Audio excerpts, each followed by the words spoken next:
Assalamualaikum warahmatullahi wabarakatuh.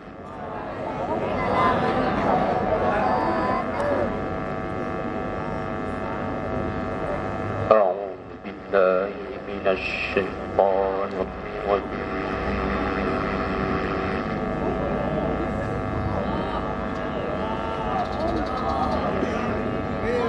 Bismillahirrahmanirrahim.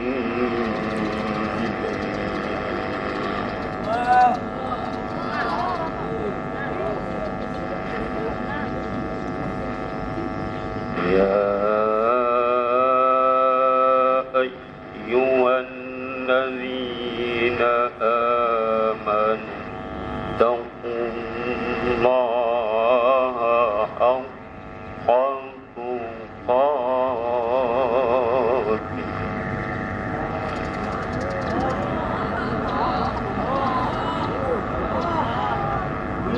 ittaqullaha haqqa tuqatih wa la tamutunna illa wa antum muslimun.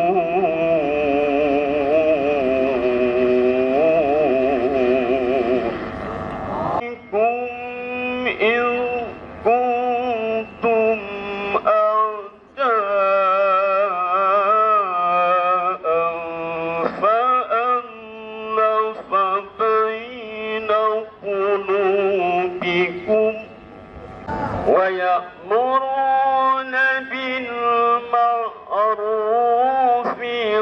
وينهون عن المنكر وأولئك هم المفلحون.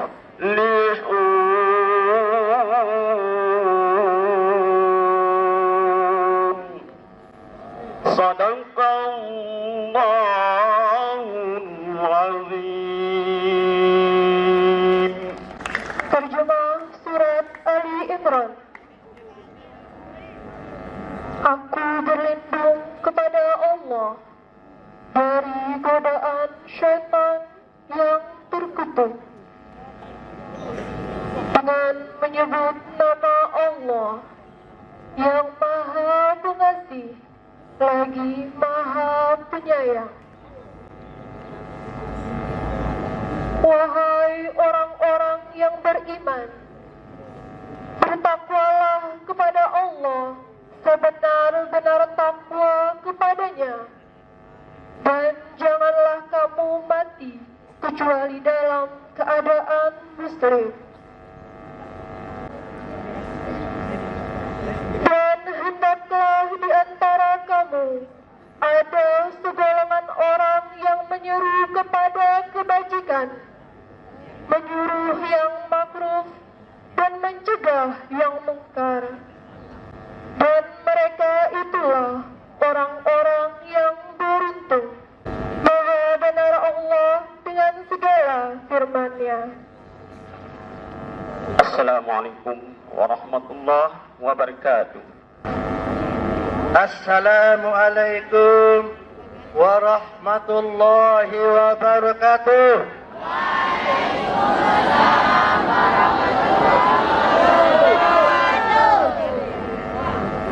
Bismillahirrahmanirrahim. Alhamdulillahi rabbil alamin. Wassalatu wassalamu ala ashrafil anbiya'i wal mursalin Sayyidina Muhammad wa ala alihi washabihi ajma'in, amma ba'du. Mari kita panjatkan rasa syukur kita kepada Allah Subhanahu wa taala, karena alhamdulillah kita masih diberikan sehat, masih diberikan sempat sehingga kita bisa melaksanakan sebuah kegiatan yang kita baca bersama-sama, yaitu halal bihalal keluarga besar MTS 3 Mataram. Kedua kalinya mari kita berselawat kepada junjungan kita baginda kita Nabi besar Muhammad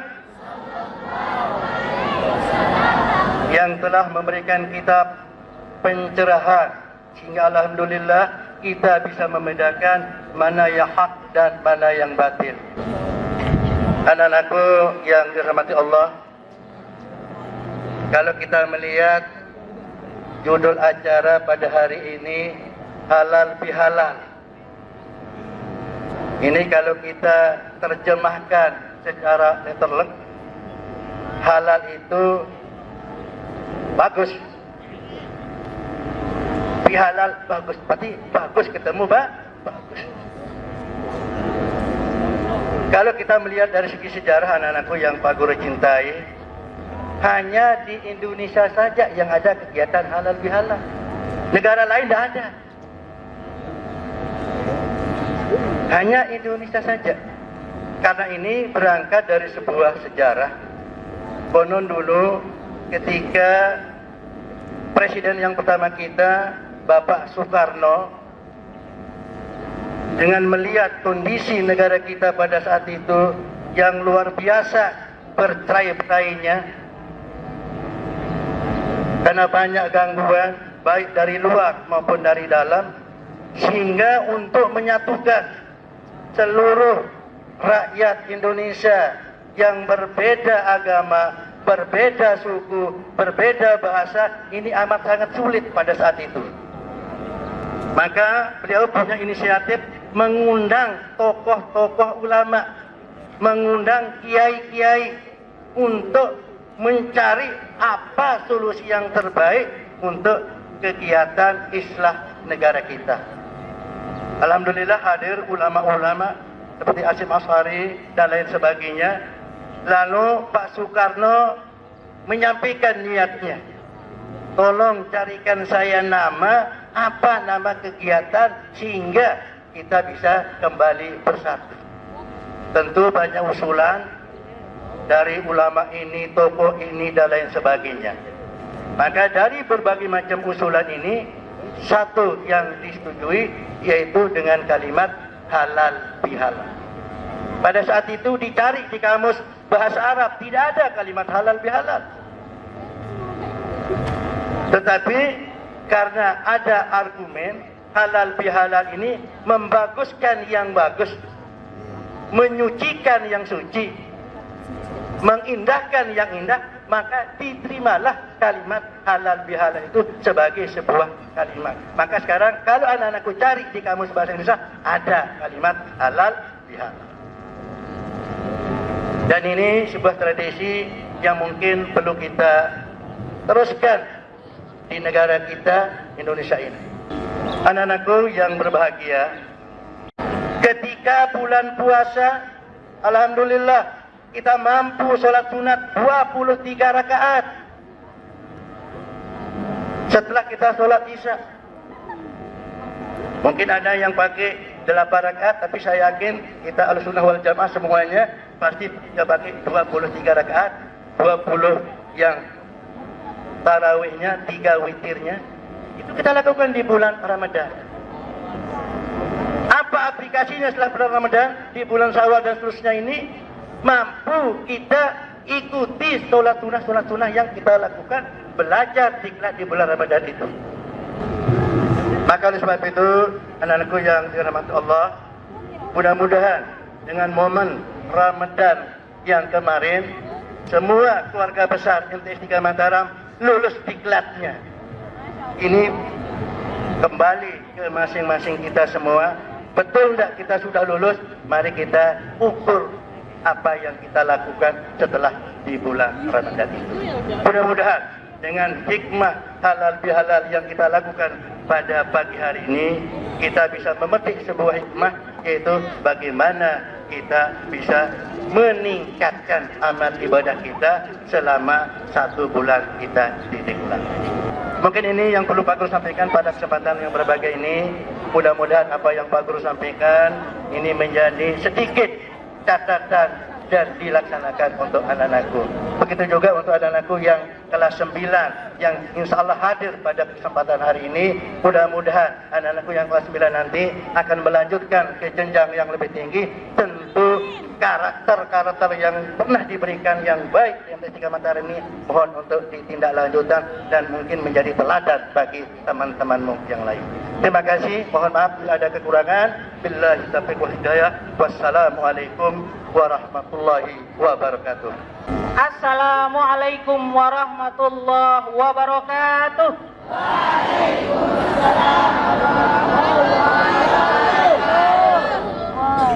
Alhamdulillahirabbil alamin. Assalatu wassalamu ala asyrafil anbiya'i wal mursalin sayyidina wa maulana Muhammad wa ala alihi wa sahbihi ajma'in. Amma ba'du.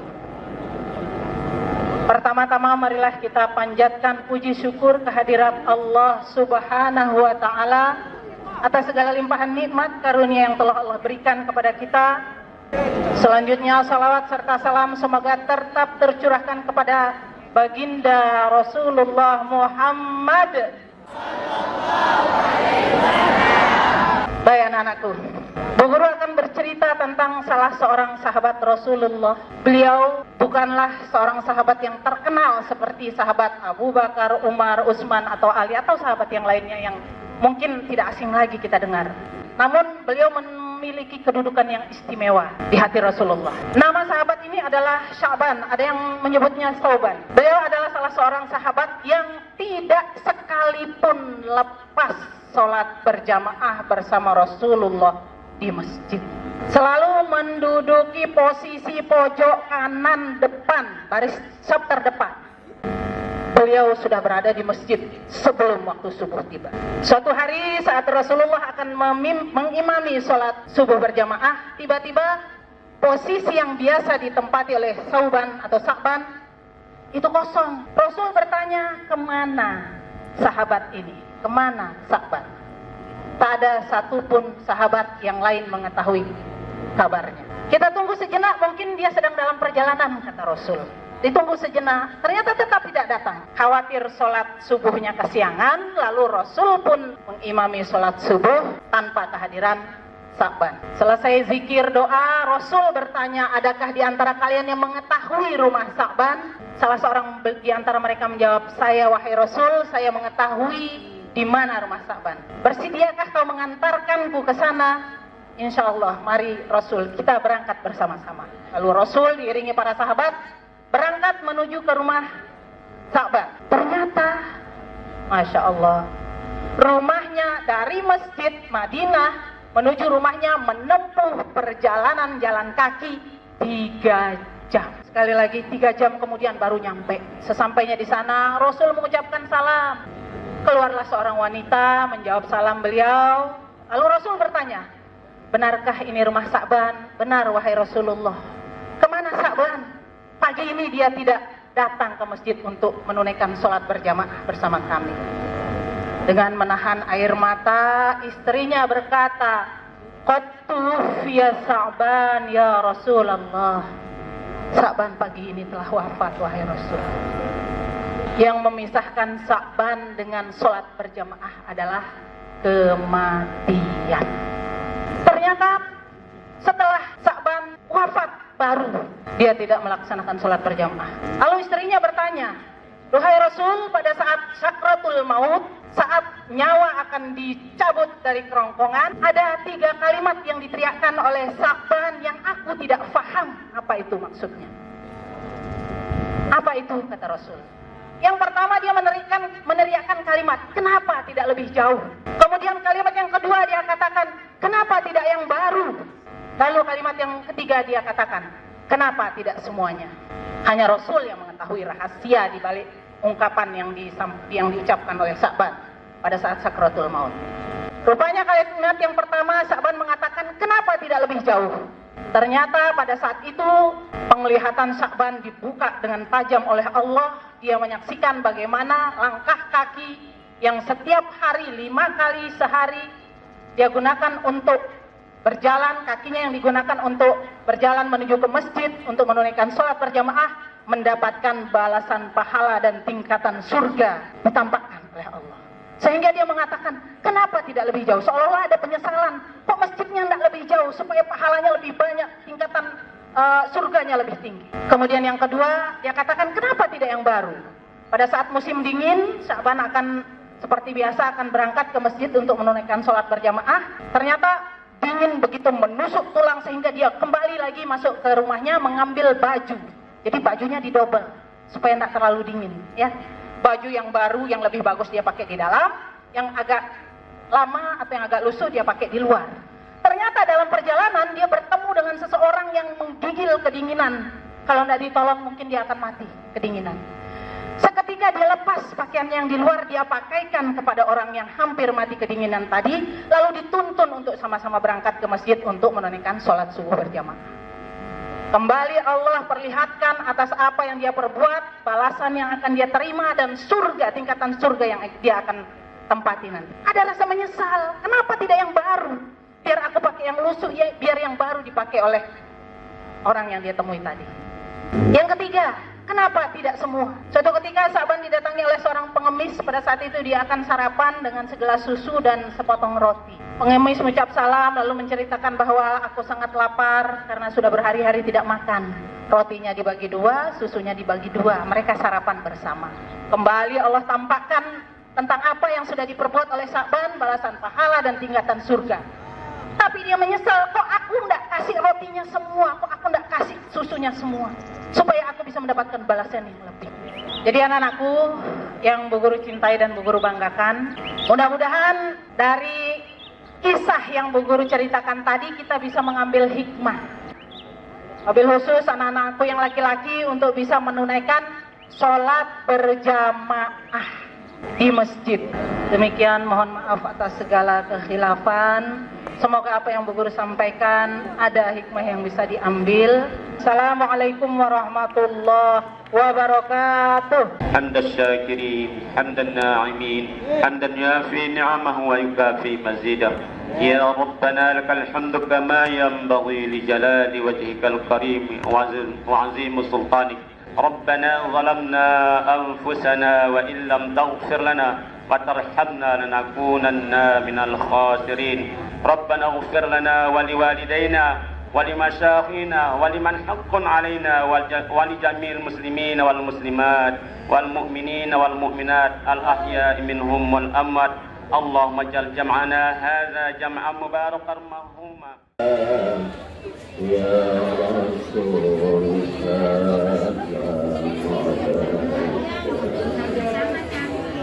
يا حبيب عليك يا رسول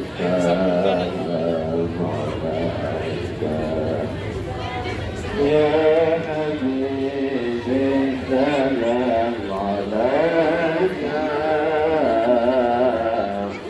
صلوات الله عليك صلى الله على محمد صلى الله عليه وسلم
مثل حسنك ما رأينا. Ya langsung disambung. Sallallahu alaihi wasallam. Allah mengampuni segala dosa kita yang kecil maupun yang besar.